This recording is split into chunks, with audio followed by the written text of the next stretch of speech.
नमस्कार, संस्कृति बीसीएस के इस यूट्यूब चैनल में आप सभी का स्वागत है। मेरा नाम है प्राची मिश्रा। जैसे कि हम डेली कुछ बहुचर्चित मुद्दों पर चर्चा करते हैं, तो आज कौन कौन से टॉपिक हैं जिन पर हमें बात करनी है। आज हम बात करेंगे जीआई टैग के बारे में, और किसी तिल को जीआई टैग दिया गया है तो वो क्या है उसको जानेंगे। साथ ही साथ हम बात करेंगे चिकनगुनिया के टीके के बारे में। एमी अवार्ड 2023 अभी हाल ही में दिए गए हैं, तो भारत में यह किसे दिया गया है इसको जानेंगे। और जैसे कि मैं कहती हूँ कि आरओ का जो आपका एग्जाम आने वाला है उसके लिए यह महत्वपूर्ण हो जाते हैं अवार्ड्स, क्योंकि पूछे जाते हैं कई बार। ठीक है, और अंत में हम बात करेंगे एआई वर्चुअल एजेंट महाराजा की। तो ये किस एयर इंडिया ने शुरू किया है और क्या क्या यह कार्य करता है, इन सब के बारे में चर्चा होगी। तो चलिए शुरुआत कर लेते हैं आज हम एमी अवार्ड से। तो ये एमी अवार्ड दिए गए हैं भारत में, और भारत के दो महान विभूतियों को इस अवार्ड से सम्मानित किया गया है। चलिए बात कर लेते हैं किसको किसको दिया गया है। तो यह पहला अवार्ड जो दिया गया है इंटरनेशनल एमी अवार्ड 2023, सबसे पहले ये न्यूयॉर्क में आयोजित किए गए।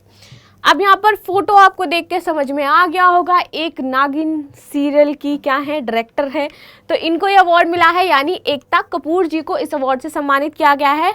दूसरा, ये कॉमेडियन है, ठीक है, वीरदास, इनके सीरियल के लिए इनको यह प्रदान किया गया है। तो वीरदास लैंडिंग के लिए इनको यह पुरस्कार दिया गया है, जो कि नेटफ्लिक्स पर प्रसारित होता था।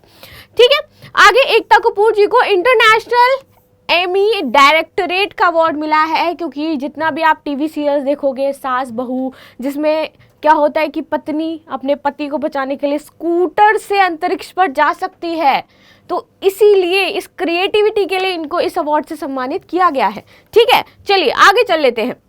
यहाँ पर नॉमिनेशन भी हुए हैं किसके, तो शेफाली शाह और जिम सरब को क्रमशः सर्वश्रेष्ठ अभिनेत्री और सर्वश्रेष्ठ अभिनेता के लिए यहाँ पे नॉमिनेट किया गया था, लेकिन यह अवार्ड इनको मिला नहीं है, जस्ट नॉमिनेशन हुआ था। ठीक है, बात कर लेते हैं यहाँ पे डेरी गर्ल सीजन 3। तो ये डेरी गर्ल सीजन 3 के साथ इन्हें यह संयुक्त पुरस्कार मिला है वीरदास लैंडिंग को, किसके लिए, कॉमेडी के लिए। ठीक है, तो ये दो लोग हैं, इनका नाम याद रखिएगा, सबसे पहले वीरदास और दूसरी है एकता कपूर जी, जिनको ये अवार्ड दिए गए हैं। चलिए आगे बात कर लेते हैं थोड़ा सा एमी पुरस्कार के बारे में, किसके द्वारा दिया जाता है, कब से शुरू किए गए और क्या क्या चीजें इसमें शामिल हैं। तो यह पुरस्कार अमेरिकी टेलीविजन, बेसिकली जो अमेरिकी टेलीविजन में किसी ने बहुत अच्छे व्यूअर्स हासिल किए हैं या बहुत अच्छा कुछ विशेष उपलब्धि हासिल करी है, रचनात्मक कला, तकनीकी श्रेणियों, इनके लिए उत्कृष्ट जो कार्य किए होते हैं उनको यह दिया जाता है। तो अमेरिकी टेलीविज़न पे सबसे पहला जो आपका प्रोग्राम है वो बहुत अच्छा चलना चाहिए, लोग आपको जानने चाहिए, वहाँ पर आपने कोई अभूतपूर्व उपलब्धि हासिल कर ली है। ठीक है, एमी नाम इम्मी से लिया गया है, जो टेलीविज़न में इस्तेमाल होने वाली एक कैमरा ट्यूब होता है। ठीक है, वहाँ से इसका नाम क्या पड़ा, एमी अवार्ड पड़ा। 1949 में सबसे पहले एमीज जो श्रृंखला है अवार्ड की वो प्रस्तुत की गई थी। अभी कौन कौन सी श्रेणियों में एमी अवार्ड दिए जाते हैं, तो ये आपके नाटकीय श्रृंखला में दिए जाते हैं। अब जो अभी डायरेक्टरेट का अवार्ड मिला है एकता कपूर जी को, तो वो किस में मिला है, नाटक की श्रेणी में ना, नाटकीय श्रेणी में मिला है ना। ठीक है, हास्य श्रृंखला में वीरदास गुप्ता जी को दिया गया है वीरदास लैंडिंग के लिए। ठीक है, तो ये हास्य श्रृंखला में मिला है। विशेष नाटक, इस पर सीमित श्रृंखला और विविधता, संगीत या कॉमेडी की श्रेणी में प्रदान किया जाता है बेसिकली। तो इसके लिए यहाँ पर दिए गए हैं, इन क्षेत्रों में पुरस्कार मिलते हैं। ठीक है, अब बात कर लेंगे हम लोग, ये तो था पुरस्कार के बारे में, आपने जान लिया किसको दिया गया, किस क्षेत्र के लिए दिया गया। आते हैं अब चिकनगुनिया का पहला टीका। तो ये किसके द्वारा विकसित किया गया है, इसका नाम क्या है और किस प्रकार यह आपकी बॉडी में जाकर के कार्य करेगा, इसके बारे में बात करेंगे। तो सबसे पहले देखते हैं ये विकसित किसके द्वारा किया गया है। तो संयुक्त राज्य अमेरिका की खाद्य एवं औषधि प्रशासन ने चिकनगुनिया का पहला टीका जो है उसको मान्यता प्रदान करी है। ठीक है, चलिए, यूरोपीय वैक्सीन निर्माता वल्नेवा ने, इसका नाम क्या है, तो आइक्सचिक, इसको बोलते हैं आइक्सचिक। ठीक है, ये आइक्सचिक नामक एक सफल वैक्सीन बनाई है, जो बेसिकली आपके चिकनगुनिया वायरस से आपका बचाव करेगी, रोग से बचाव करेगी। थोड़ा सा चिकनगुनिया के बारे में जान लेते हैं कि ये कैसे होता है। ठीक है, क्या क्या इसके लक्षण होते हैं। तो बेसिकली ये जो चिकनगुनिया होता है ये मच्छर के काटने से उत्पन्न होता है। और कैसी मच्छर, मादा मच्छर जो होती है, यदि वह आपको काटती है तो उससे यह चिकनगुनिया उत्पन्न होता है। ठीक है। लक्षण क्या है इसके, तो आपको सर में दर्द होगा, वोमिटिंग फील होगी, और जो मेन इसका लक्षण होता है कि आपको जॉइंट्स में पेन होगा, पूरी बॉडी के जहाँ जहाँ जॉइंट्स हैं उन जॉइंट्स में आपको बहुत पेन होता है, हेडेक होती है। तो इसको हम ये लक्षण बताए जाते हैं कि ये चिकनगुनिया के आपके बेसिकली लक्षण है। थोड़ा सा वैक्सीन के बारे में जाते हैं। तो आइसचिक वैक्सीन की विशेषताएं क्या हैं, तो ये आपकी मांसपेशियों में जाकर के सीधे कार्य करती है और इंजेक्शन से माध्यम से सिर्फ एकल खुराक के रूप में यह दिया जाता है। और इसको जो 18 वर्ष कंप्लीट कर चुके हैं वह यह वैक्सीन ले सकते हैं, और या जिसको इससे पहले चिकनगुनिया हुआ है तो वो भी यह वैक्सीन जो है वो ले सकते हैं।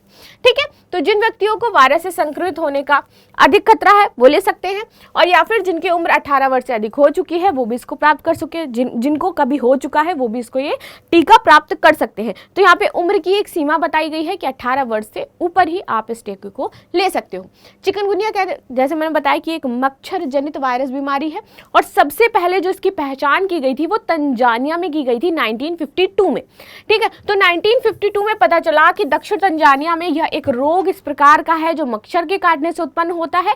तब से हम जानते हैं इस प्रजाति को, इस चिकनगुनिया को, इस मच्छर को, ठीक है, कि यह मच्छर यह चीजें उत्पन्न करता है। आगे बात कर लेते हैं। तो यह एक ribo nucleic acid RNA virus है, यानी कि यह आपके RNA को जाकर के सीधे इफेक्ट करता है, और जो टोगाविरिडे परिवार के अल्फा वायरस जीनस से संबंधित है। ठीक है। तो ये इसके बारे में बात हो गई। लक्षण जैसे मैंने बताया, बुखार, उल्टी, सर दर्द, आपका जॉइंट्स पेन होगा इससे संबंधित। अब संचरण, तो चिकनगुनिया संक्रमित मादा मच्छर, यहाँ पर संक्रमित, यदि कोई मादा मच्छर है वह संक्रमित है तो उसके काटने से उत्पन्न होता है। आमतौर पर इसमें एडीज एजिप्टी और एडीज एल्फोपिक्टस मच्छर शामिल होते हैं। ये दोनों प्रजातियां डेंगू सहित अन्य मच्छर जनित वायरस भी प्रसारित कर सकती हैं। ठीक है। डेंगू भी इससे होता है, चिकनगुनिया भी इससे होता है, तो इस प्रकार से यह कार्य करते हैं। आगे उपचार की बात करें तो वर्तमान में भारत में या फिर किसी अन्य देश में इससे संबंधित कोई भी उपचार नहीं था, लेकिन अब अमेरिका ने क्या है, ये टीका विकसित कर लिया है। नाम क्या है इसका, आइसचिक। ठीक है। तो वर्तमान में चिकनगुनिया का कोई इलाज नहीं है, रोग सूचक राहत ही प्राथमिक क्या है, इसका उपचार है। उपचार में दर्दनाशक दवाइयां दी जाती थी, अभी तक ज्वरनाशक दवाइयां दी जाती थी, आराम और पर्याप्त तरल पदार्थ का सेवन कराया जाता था, और इसी से इसका उपचार किया जाता था। इसके लिए कोई बेसिकली टीका नहीं था, लेकिन अब उपलब्ध हो चुका है। अब भारत में इन जैसे रोगों के लिए क्या क्या कार्य किए जा रहे हैं, या भारत ने इसके लिए कौन कौन से कार्यक्रम चलाए हैं कि चिकनगुनिया से बचा जा सके, डेंगू से बचा जा सके।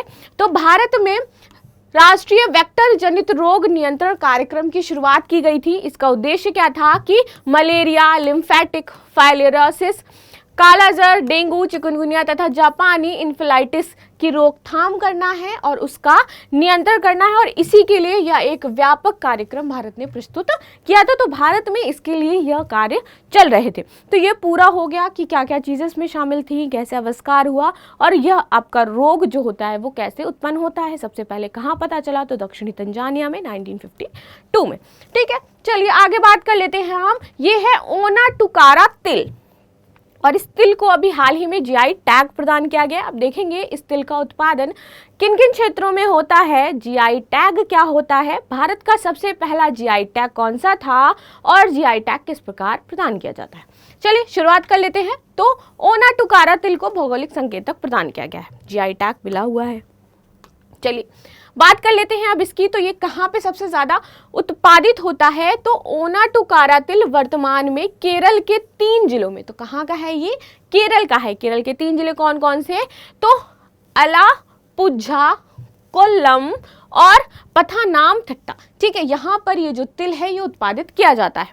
इसमें विटामिन ई, एंटीऑक्सीडेंट के अलावा oleic acid, linoleic acid, palmitoleic acid, ये सभी उत्पन्न होते हैं, और ये हमारे स्वास्थ्य को, मतलब स्वास्थ्य जो है हमारा अच्छा रहे, उसको हेल्दी रखने में ये हेल्प करते हैं।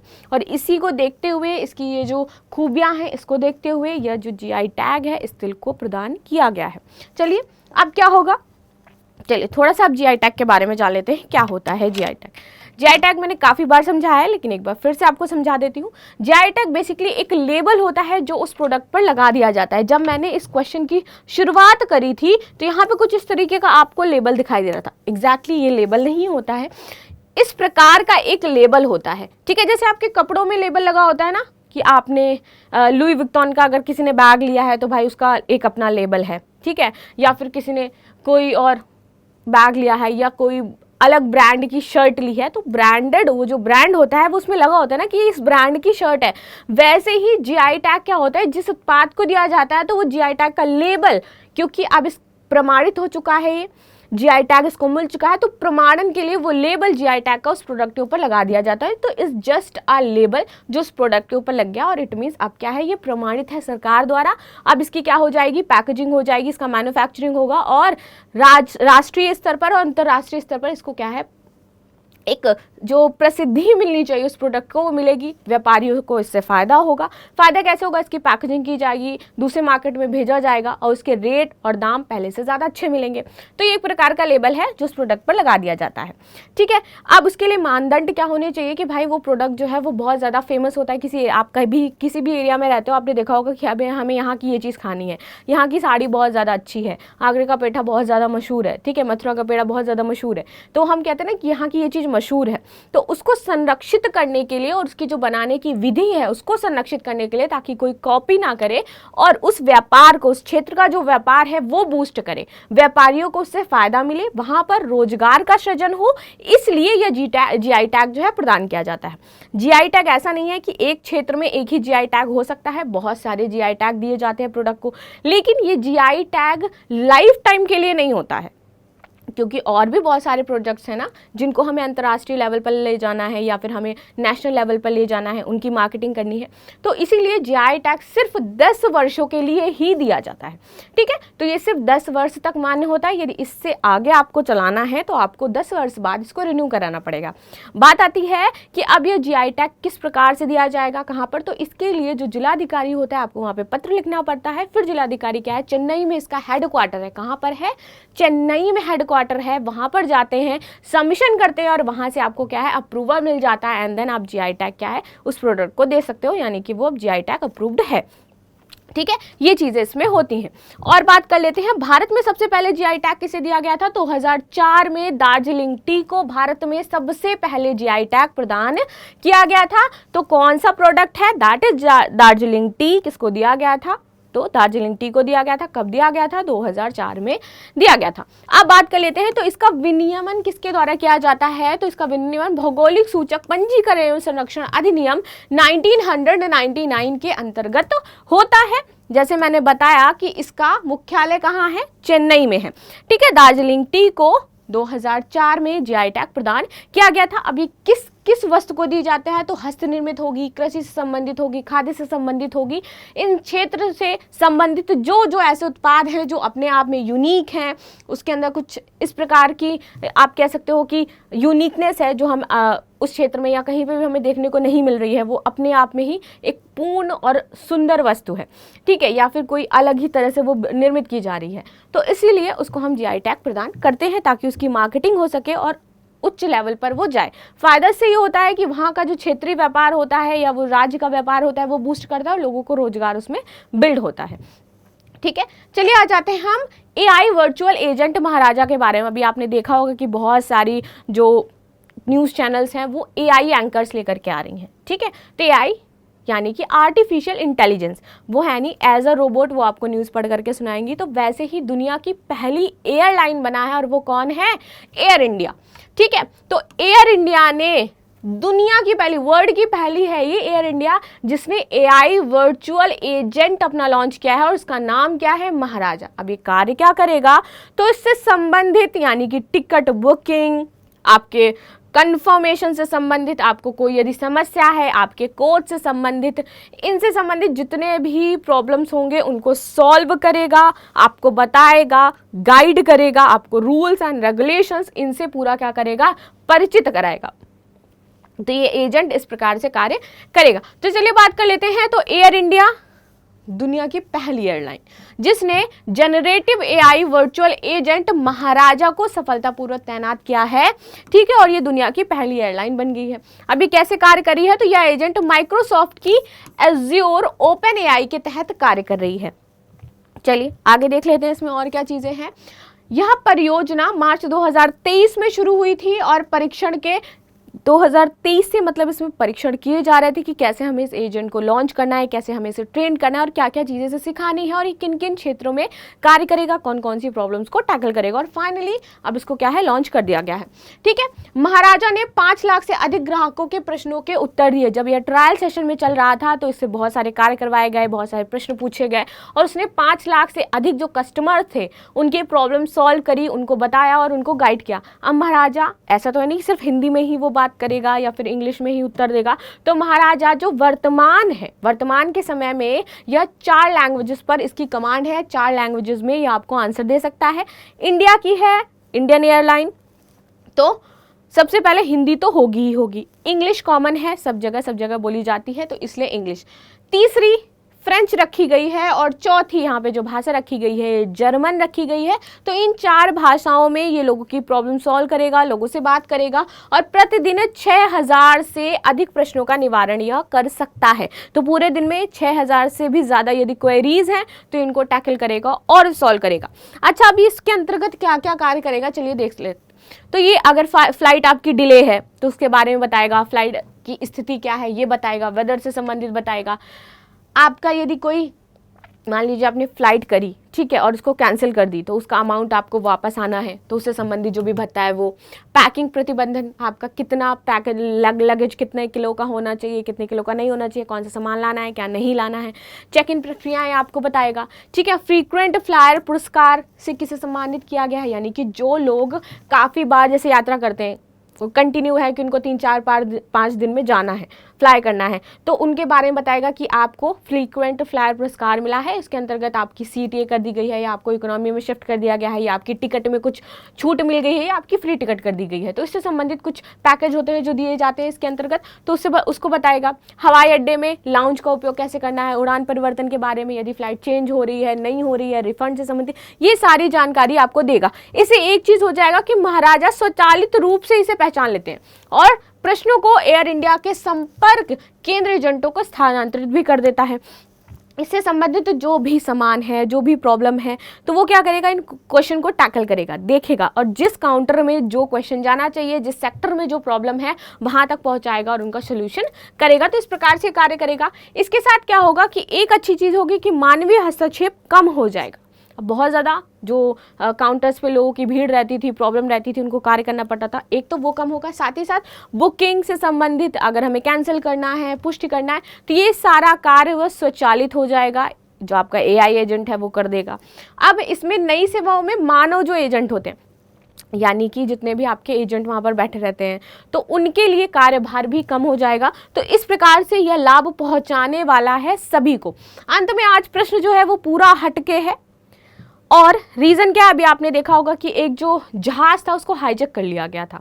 ठीक है, बताया जा रहा था कि वो भारतीय जहाज़ है, लेकिन वो भारत से होकर के भारत जो यात्रा है वो कर रहा था। बहुत लोग कह रहे हैं कि ये ईरान कह रहा है हमारा जहाज़ है, इराक कह रहा है हमारा जहाज़ है। ठीक है, साथ ही साथ और जो अदर उसमें इन्वॉल्व हो गए उन्होंने कहा कि ये मेरा जहाज़ है। तो इस पर थोड़ी सी प्रॉब्लम चल रही है, इसको हाईजैक कर लिया है, उसका प्रॉपर वीडियो भी बनाया है। तो उसी से संबंधित है क्योंकि ये रेड सी के आसपास का क्षेत्र आता है और रेड सी क्या है, आपका व्यापारी क्षेत्र है। तो इसी से संबंधित है, क्वेश्चन पूछे जाते हैं आपके आरो एग्जाम में और आएगा ही आएगा इससे एक ना एक प्रश्न आपका। तो इसीलिए मैंने इससे संबंधित एक प्रश्न दिया है, उससे संबंधित आज कोई भी प्रश्न नहीं है। अगर आपको देना है तो मुझे ये बता दो कि कौन से 2 लोग हैं जिनको अभी हाल ही में एमी अवार्ड 2023 से सम्मानित किया गया है, किस क्षेत्र में किया गया है और नाम क्या है उनका। उसके बाद इस वाले क्वेश्चन का मुझे आंसर दे देना कि निम्नलिखित में से कौन सा देश लाल सागर के साथ अपनी सीमा साझा नहीं करता है, यानी कि आपको बाउंड्री कंट्रीज जो है लाल सागर की वो बतानी है। मिस्र, सूडान, जिबूती और ओमान कितनी है ये भी बताना है और इसमें से कौन सी नहीं करती है ये भी बताना है। आप लोग बहुत अच्छे से पार्टिसिपेट करते हो, मुझे बहुत अच्छा लगता है, मैं कमेंट देखती हूँ, लाइक भी करती हूँ, आप लोग जो क्वेश्चन करते हो मैं उसका रिप्लाई भी देती हूँ। ट्राई करती हूँ कि मैं हर एक प्रश्न का आपको रिप्लाई कर सकूँ, हर एक जितने भी कमेंट होते हैं उनको लाइक कर सकूँ। ठीक है, तो बहुत बहुत थैंक यू आप लोगों के इतने सारे प्यार के लिए। आप इसको इतने अच्छे से देखते हो, रिस्पॉन्स भी करते हो, तो ज़्यादा से ज़्यादा लोगों से शेयर करें, लाइक करें, कमेंट करें। मिलते हैं नेक्स्ट क्लास में, तब तक के लिए धन्यवाद।